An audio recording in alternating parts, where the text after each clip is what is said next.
Hello friends, welcome back to my channel. आप सभी को सबसे पहले तो गणतंत्र दिवस की बहुत सारी शुभकामनाएं। तो आज मैं जा रही हूँ सेलिब्रेट करने गणतंत्र दिवस। तो चलिए आप लोग को भी इसकी झलकियाँ दिखाती हूँ कि मैं कहाँ जा रही हूँ। सबसे पहले मेरे चैनल सब्सक्राइब कर लीजिएगा और बेल आइकन ज़रूर दबा दीजिएगा। और सच में अपने देश से प्यार करते हो तब तो बिल्कुल ही कर दीजिएगा, लाइक शेयर भी कर दीजिएगा। चलिए तो शुरू करती हूँ मैं आज का वीडियो। तो मैं आई हूँ विजन क्लासेस सलीमपुर में। ये जो है हमारी कोचिंग है खुद की। तो वहाँ पे आज छोटा सा बच्चों के लिए गणतंत्र दिवस का प्रोग्राम रखा गया है। तो चलिए हल्का सा नज़ारा ले लीजिए अंदर से कैसी है। और जो है बेसिकली जगह कैसी भी हो, जगह अच्छी बुरी से मतलब नहीं होता है। मतलब होता है जो मेन मकसद है पढ़ाई और बच्चों को जिस तरह से आगे बढ़ने की यहाँ पे सीख दी जा रही है वो अच्छी होनी चाहिए। टीचर बहुत अच्छे हैं, सभी बहुत अपना मन लगा के काम भी कर रहे हैं, तो बड़ा अच्छा लगता है यहाँ पे। तो चलिए फिर यहाँ की हल्की सी झलकियाँ मैं आप लोग को दिखा देती हूँ।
लाहौर अधिवेशन में यह तय हुआ, हम स्वतंत्रता आंदोलन में एक प्रतीकात्मक झंडा रोहण करेंगे। जैसे झंडा रोहण करते हैं ना, उसी तरह से एक प्रतीकात्मक झंडा रोहण करेंगे। और यह तय हुआ झंडा रोहण करेंगे। यह घटना 29 थी, लेकिन 26 जनवरी 1930 को पहली बार प्रतीकात्मक झंडारोहण किया गया। झंडारोहण चलता रहा, भारत स्वतंत्र हो गया। संविधान बनाने की बात आई, 1946 में एक कमेटी गठित हुई, इसमें चुनाव हुआ। उसमें मुस्लिम लीग और कांग्रेस दो पार्टियों की तरफ से थे, बाकी इंडिपेंडेंट लोग थे। लेकिन जो 72 मेंबर चुने गए थे मुस्लिम लीग के, उन लोगों ने बाद में बहिष्कार कर दिया, कहा कि हम संविधान सभा में शामिल नहीं। जो बाकी लोग चुने गए थे और कुछ इंडिपेंडेंट और कुछ लोगों को मनोनीत करके लगभग 300 लोगों को संविधान सभा में शामिल किया गया। दोबारा संविधान बनने की तैयारियां शुरू हुई। संविधान बन के जो तैयार हुआ है आपका, वह 2 साल 11 महीने 18 दिन में तैयार हुआ। कितने में? 2 साल 11 महीने 18 दिन। संविधान अपना तैयार हो गया था 26 नवंबर 1949। उसी दिन संविधान की आधी धाराओं को लागू कर दिया। लेकिन संविधान सभा के जो मेंबर थे उनका मानना था कि हमारे लिए 26 जनवरी पहले से एक शुभ दिन रहा है, इसलिए इसको हम शुभ बनाए रखते हैं। तो 26 नवंबर 1949 को संविधान तैयार भले ही हो गया, लेकिन इसको लागू किया गया 26 जनवरी 1950। संविधान के बारे में एक कॉन्सेप्ट आप लोगों को समझ में आना चाहिए कि किसी भी देश को चलाने के लिए एक नियम कानून चाहिए। वही नियम कानून की किताब जो है उसी को हम लोग संविधान कहते हैं। भारतीय संविधान जब बना तो उसमें 395 अनुच्छेद थे और 8 अनुसूचियाँ थी। वर्तमान में लगभग 450 लगभग अब कहेंगे, इसलिए कि संशोधन इतना तेजी से होता है तो उसमें कन्फर्म अब नहीं हो पाता। तो लगभग हम लोग कहते हैं कि 450 अनुच्छेद हो गए हैं। अनुसूचियों की संख्या 12 हो गई, लेकिन अनुसूचियाँ जब आप 1, 2 से 12 तक गिनेंगी तो नहीं मिलेगा। संपत्ति का अधिकार जो अनुसूचियों में रखा गया था उस अनुसूची को पूरी तरह लेफ्ट कर दिया गया, यानी उड़ा दिया गया। संख्या ऐड तो हुआ है, लेकिन बीच में से 2 अनुसूचियों को उड़ा दिया गया। संख्या में वो देखा जाए तो 10 ही है, लेकिन हम लोग उसको कहते हैं 12। यानी कि भारतीय संविधान वर्तमान में कोई पूछता है कितने अनुच्छेद हैं तो बताएंगे कि लगभग 450, लेकिन बना था उस समय कितना था? 395। और अनुसूचियों की संख्या उस समय 8 थी, वर्तमान में 12। तो यह संविधान का बेसिक स्ट्रक्चर है। सर ने बताया कि अभी संविधान सभा के अध्यक्ष थे नहीं डॉक्टर राजेंद्र संविधान सभा के अध्यक्ष थे राजेंद्र प्रसाद जी, लेकिन उनसे पहले BN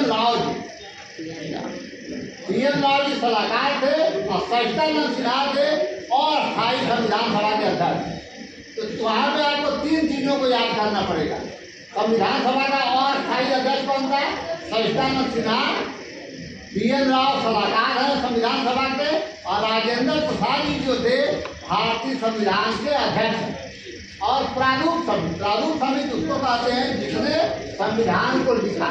संविधान लिखने में होता क्या था कि जैसे उसमें 300 मेंबर थे, सभी मेंबर किसी भी विषय पर जिस पर चर्चा जैसे संविधान का अनुच्छेद 11 से लेकर अनुच्छेद 11 तक नागरिकता है, आप नागरिक भारत की कैसे बनेंगी, किस तरह से बनेंगी, इसकी चर्चा अनुच्छेद 1 से लेकर 11 तक किया गया। भारत से लेकर 35 तक हम लोगों का मूल अधिकार है, और उसके बाद 36 से लेकर 51 तक नीति निर्देशक तत्व और 51 कौमे कर्तव्य को जोड़ा गया है। 52 से शुरू होता संविधान की पूर्ति के बाद, लेकिन 51 तक इन सब चीजों की चर्चा है। कर्तव्य श्रीमती इंदिरा गांधी ने हमको लगता है 74 में जोड़ा गया, उससे पहले कर्तव्य नहीं था। यह सोवियत संघ के संविधान से आकर के श्रीमती इंदिरा गांधी जी ले आई। तो इस तरह से भारत का एक संविधान तैयार हुआ जो वर्तमान समय में एक लचीला संविधान है, जिसमें विभिन्न तरह के सुधार करने के लिए बहुत सब कुछ नहीं है। संविधान में विभिन्न तरह के सुधार होते हैं और आपकी आवश्यकताओं के अनुसार संविधान बन रहा है, चल रहा है और देश आज भी मानता है। मुद्दा बता रहे थे प्रारूप समिति के बारे में। प्रारूप समिति में 8 मेंबर थे, केवल भीमराव अम्बेडकर नहीं थे। वहाँ भी एक वैज्ञानिक की चर्चा होती है। राजनीति में क्या किए हैं कि ऐसा भीमराव अम्बेडकर की चर्चा करते हैं कि लगता है कि संविधान उन्होंने लिख दिया, एक आदमी ने नहीं लिखा है। उस प्रारूप समिति में 8 मेंबर थे। उस प्रारूप समिति के अध्यक्ष भीमराव अम्बेडकर, उनकी सबसे ज्यादा भूमिका थी, इसलिए उनका महत्व है सबसे ज्यादा। लेकिन यह कह देना कि हमारा संविधान भीमराव अम्बेडकर ने लिखा, यह भी आपके साथ धोखा है। जब आप पॉलिटिकल साइंस के लिए प्रश्न पूछे जाएंगे आपसे कंपटीशन में, तो उस समय आप धोखे में रहेंगी। जब भी पूछा जाएगा कि संविधान किसने लिखा, तो आप व्यक्तिगत नाम नहीं दे सकते, इन्होंने लिखा। यह एक समूह था, समूह की चर्चा होती है, इसलिए संविधान की जब भी चर्चा हो इन बातों का ध्यान हम सभी लोगों को रखना चाहिए कि संविधान से कुछ अपने ज्ञान को बढ़ाएं, किताबों से पढ़ के, अध्यापकों से सुन के। वर्तमान में तो ढेर सारे मटेरियल आपको मोबाइल से उपलब्ध है। मोबाइल इतना बड़ा ज्ञान का भंडार हो गया, उतने बड़े हम लोग नहीं हो सकते। तो हम लोगों को भी इस चीज़ का ध्यान रखना चाहिए। हम लोगों की सीमा सीमित हो रही है, ज्ञान के भंडार आपका मोबाइल आ गया। अब यह है कि मोबाइल इतना आधुनिक चीज़ है कि इसका प्रयोग कब आप अच्छे रूप में कर रही हैं और कब खराब रूप में कर रही हैं, ये आप जानते। इसलिए कि जितना उसमें अच्छाई है उतने ही उसमें बुराई भी है। हमको अपने इंद्रियों पे कंट्रोल रखना चाहिए। हमारा मन इतना नहीं बढ़े कि हमारे लिए वो समस्या हो जाए। तो इसलिए मोबाइल का प्रयोग करके ज्ञान भंडार को बड़ी तेजी से हम लोग बढ़ा सकते हैं। और वर्तमान में बता दें, नौकरी या कंपटीशन बड़ा कठिन है, आसान नहीं है। हमको लगता है कि हम लोगों के समय नौकरी उतने कठिन नहीं थे जितना वर्तमान में। कारण उस समय हम बता रहे हैं कि जब हम लोग यूनिवर्सिटी में पढ़ते थे तो रूरल जाते थे, लगभग लड़के नहीं जाते थे पढ़ने के लिए। हमको लगता है कि हम लोग दूसरे या तीसरे बच्चे थे जो भक्ति एक दिन में नहीं सीखी जा सकती। अब जैसे आजकल तो कोई किसी देश से हमारी लड़ाई नहीं चल रही है तो हम जरूरी नहीं है कि हम सीमा पर जाकर लड़ेंगे तभी हम देशभक्त होंगे। जैसे मेरा काम है पढ़ाना और मैं अगर अच्छी तरह से तुम्हें पढ़ाता हूँ, ठीक से अपना कर्तव्य निभाता हूँ, तो मेरे लिए वही देशभक्ति है। तुम्हारा धर्म है पढ़ना, माता पिता पता नहीं कर्ज खोज के किसी तरह से मेहनत मजदूरी करके या नौकरी चाकरी करके तुमको पैसे देते हैं, तुम आते हो, पढ़ते हो। तो अगर तुम अच्छी तरह से अपनी पढ़ाई करते हो तो वो पढ़ाई तुम्हारी देशभक्ति है। तो ये कोई पार्ट टाइम नहीं है। एक सफाई कर्मी अच्छी तरह से सफाई का काम करता है तो वो भी देशभक्त है। एक किसान खेत में हल जोतता है और अन्न पैदा करके सारे देश को अन्न से खिलाता है, वो भी देशभक्त है। और पूरे से जिसे हम कहते हैं कि छोटा काम, जो नाले की सीवर की सफाई कर रहा है, वो तो सबसे बड़ा देशभक्त है। अगर वो सफाई न करे तो हमारे समाज में पता नहीं कितनी संक्रामक बीमारियां फैल जाएंगी और हमारा देश जो है रोग से ग्रस्त हो जाएगा। फिर उससे GDP पर उसका असर होगा, देश आगे बढ़ने से वंचित रहेगा। तो देशभक्ति का बहुत व्यापक अर्थ है और देशभक्ति किसी प्रदर्शन की चीज नहीं है। देशभक्ति दर्शन है, प्यार मोहब्बत देशभक्ति स्नेह, ये सब क्या है? ये दर्शन है, फिलॉसफी। इसे तुम जैसे जैसे पढ़ते जाओगे आगे वैसे वैसे तुम्हें इसके बारे में और ज़्यादा जानकारी होती जाएगी। वैसे तो हम लोग केमिस्ट्री पढ़ाते हैं, इन सब बातों को कहने का बहुत ज़्यादा मौका भी मिलता है, लेकिन हम चाहते हैं कि इस तरह से और भी विचार गोष्ठियाँ यहाँ होंगी। धीरे धीरे तुम्हारा व्यक्तिक चारित्रिक तुम्हारे व्यक्तित्व का विकास होगा। बच्चों को इसीलिए संगीत सिखाया जाता है, एक्स्ट्रा करिकुलर एक्टिविटीज, पाठ्य सहगामी क्रियाएं कराई जाती है। जैसे खेल में तुम्हें सिखाया जाता है कि अगर तुम लाइन पार कर गए तो कबड्डी में तो तुम मर गए। इसका अर्थ क्या है कि तुमने अनुशासन को तोड़ा है, इसलिए तुमको उसकी क्या मिली? सजा मिली। तो धीरे धीरे वो हमारे व्यक्तित्व में जाता है। हम खेल से सीखते हैं कि खेल में हम गलती करेंगे, इसी तरह से हम जीवन में भी गलती करेंगे तो उसको हमको सजा मिलेगी। तो खेल से, गीत के द्वारा, संगीत के द्वारा, भाषण प्रतियोगिता द्वारा, विचार गोष्ठियों के द्वारा, निबंध प्रतियोगिता के द्वारा बच्चों को सिखाया जाता है कि बच्चे धीरे धीरे कैसे एक अच्छा नागरिक बने, उनके अच्छे व्यक्तित्व का विकास हो और हमारा देश जो है क्या हो, समृद्ध हो। ठीक है ना? तो खेल से, साहित्य से, संगीत से, कला से, चित्रकारी से और जो विषय तुम पढ़ते हो और आसपास जो तुम्हारी घटनाएं होती है, उन घटनाओं को बारीकी से तुम देखोगे। हर एक छोटी बड़ी चीज़ हमें कुछ न कुछ सिखाती है और सीखने की प्रक्रिया हमारे जीवन के अंत समय तक चलती है। बीएड में पढ़ाया जाता है कि वृद्धि जो है एक सीमा तक जाकर रुक जाती है। बच्चे अक्सर 18-19 साल तक पढ़ते हैं, उसके बाद उनकी हाइट बढ़नी रुक जाती है, लेकिन विकास की प्रक्रिया अनवरत चलती है। माने कि मरते दम तक भी हम चाहें तो किसी से कुछ जो है सीख सकते हैं। तो सीखने की प्रक्रिया कभी नहीं रुकती है, चाहे हमारे लिए, चाहे बच्चों के लिए, चाहे कोई भी कितना अपने आप को विद्वान मानता हो। हर व्यक्ति के लिए सीखने की प्रक्रिया जो है एक अनवरत चलने वाली प्रक्रिया है। तो मैंने लगा है कि लंबा भाषण दे दिया तो आज के लिए इतना काफ़ी है। इन लोगों को 74वें गणतंत्र दिवस की ढेर सारी शुभकामनाएं। हम चाहते हैं कि तुम एक अच्छा नागरिक बनो, अगर पुत्र हो एक अच्छे पुत्र बनो, पुत्री हो एक अच्छी पुत्री बनो, एक भाई हो अच्छे भाई बनो, बहन हो अच्छी बहन बनो। जहाँ जहाँ तुम्हारा अलग अलग विधाओं में किरदार है, भविष्य में अगर तुम कोई डॉक्टर, इंजीनियर, टीचर या वकील बनता है, अपने कर्तव्य का अच्छी तरह से वो निर्वहन करे। इसी के साथ तुम्हें 74वें गणतंत्र दिवस की और सभी सर लोगों को और मैम लोगों को ढेर सारी शुभकामनाएं देता हूँ। और श्री राजौरी सर और अन्य अध्यापकों को मैं बहुत ज़्यादा साधुवाद देता हूँ कि लोगों ने हमें सहयोग किया ताकि मैं जीत पाया। धन्यवाद। सभी लोग जो है अंदर से खुद की भावना से पार्टिसिपेट कर रहे हैं और ये सबसे बड़ी बात है कि हमें किसी के कहने का इंतजार नहीं करना चाहिए। हमें हमारे अंदर जो कुछ भी है उसको बाहर निकालने की कोशिश करनी चाहिए, क्योंकि यही जरूरी है। हम लोग एक दूसरे को इंफॉर्मेशन देते हैं और इंफॉर्मेशन के साथ नॉलेज के साथ ये है, more impart your knowledge more enhance your knowledge. आप जितना बांटते हैं आपके पास रिटर्न उतना ही ज़्यादा आता है। इसलिए न तो इसमें शर्माने की बात है न झिझकने की बात है। गलतियाँ होती है, सबसे होती है, और यहाँ हम लोग सब लर्निंग के पीरियड में है। कोई भी कहीं भी अगर जो है भूलता है फूटता है तो उसको हतोत्साहित नहीं करना है, बस कैरी ऑन बस इस चीज को। और जैसे जो 3 इडियट देखने वाले हैं वो ये कहते हैं ऑल इज वेल, बस इसी फिलॉसफी को याद रखना है और यही हमारे काम आएंगे। और जैसे हम ऑल इज वेल करते रहेंगे हमारी लाइफ बहुत स्मूथ रहेगी। और हम यही कोशिश करते हैं, अब नेक्स्ट टाइम जब भी हम लोग प्रोग्राम करेंगे हम ये कोशिश करेंगे किसी को बुलाना ना पड़े, खुद लोग बताएं कि अब हमें बोलना है, अब हमारा नंबर है। और जब ये स्पिरिट आएगी तो ये समझिए कि हम लोग एक साथ आगे बढ़ेंगे। यहाँ पे आज जो है 3 लोग इमर्जिंग उभरते हुए कलाकार थे, काफी समय से जो है झिझक रहे थे। उसमें एक तो ये है हारमोनियम वाले सर। अब ये धीरे धीरे इनका कॉन्फिडेंस खुला है और अगले साल तक इनका परफॉर्मेंस नेक्स्ट प्रोग्राम में निश्चित बेहतर रहेगा। और यह आदित्य है, आदित्य की पेंटिंग शायद आप सब लोगों ने नहीं देखी है। आदित्य एक बार पेंटिंग दिखा दो सब लोगों को, सब लोगों ने नहीं देखी। तो आदित्य जो है पेंटिंग बना रहे हैं और बहुत अच्छी मेहनत कर रहे हैं। कई बार हमने इनको देखा 3-3 घंटे अपनी पेंटिंग में लगे रहते हैं। हमको हर फील्ड में जिसमें सफल होना है उसमें जुनून चाहिए और बिना जुनून के कुछ नहीं मिलता। जुनून को विज्ञान से समझिए। आप लोगों ने स्टीम इंजन को देखा होगा।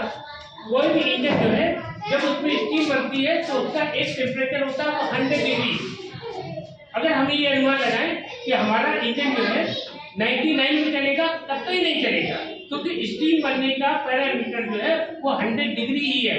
और जैसे ही 100 डिग्री होगा वो इंजन फुल स्पीड में भागेगा, लेकिन 99 में रेंगेगा भी। यही हमारे अंदर स्टीम और स्पिरिट होती है। जब हम ऐसे जुनून लाते हैं कि हम पीछे नहीं हटेंगे तो हमारा स्कोप क्या होता है, आगे बढ़ने को होता है। देखिए उसने भी आप सबका काम किया, अपने हिसाब से क्लाइंबिंग की है ना। आप जरा अपनी पेंटिंग दिखाओ सभी लोगों को एक एक करके। नहीं ऐसे नहीं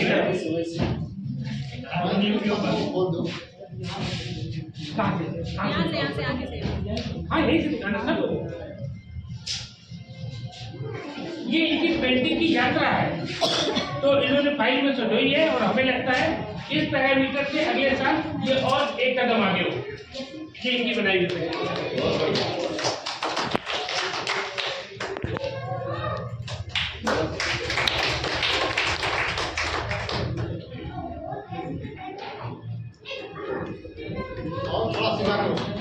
और थोड़ा सीधा करो, लोगों को दिखे।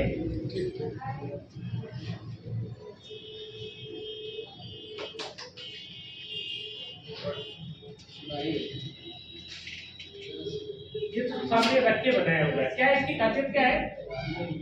शैडो पेंटिंग है ना।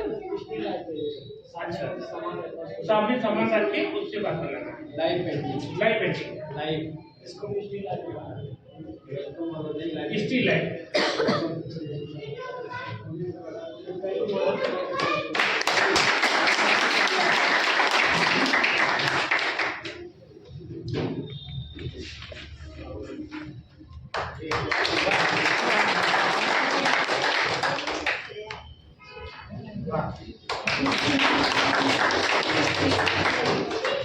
अभी ये फर्स्ट ईयर में पढ़ रहे हैं और अगर इसी तरीके से कंसिस्टेंसी दिखाते रहेंगे तो 5-10 साल में ये जो है नेशनल लेवल पे भी आ सकते हैं।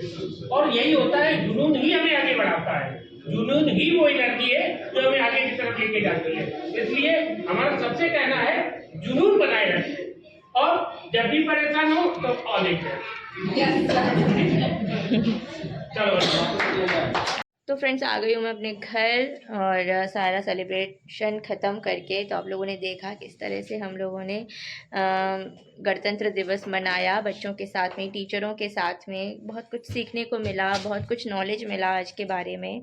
वैसे सबको ही थोड़ा बहुत पता होता है, लेकिन बहुत ज़्यादा डिटेल्स आजकल कोई नहीं रखना नहीं चाहता है एक्चुअली। तो बताइएगा कमेंट्स में कि आपको आज का ये ब्लॉग कैसा लगा, थोड़े भी इंस्पायर हुए या नहीं हुए। तो चलिए फिर मिलती हूँ मैं नेक्स्ट वीडियो के साथ। तब तक के लिए फिर से गणतंत्र दिवस बहुत बहुत बहुत मुबारक हो। अपने नेशन से लव करिए, उसकी उन्नति के लिए काम करिए, अपने अपने हुनर को इस्तेमाल करिए, लेकिन देश को बढ़ाने के लिए, देश का नाम पूरे दुनिया में रोशन करने के लिए। तो चलिए फिर मिलती हूँ मैं नेक्स्ट वीडियो के साथ, नेक्स्ट किसी अच्छी रेसिपी के साथ या ब्लॉग के साथ। तब तक के लिए टेक केयर, बाय बाय और जय हिंद।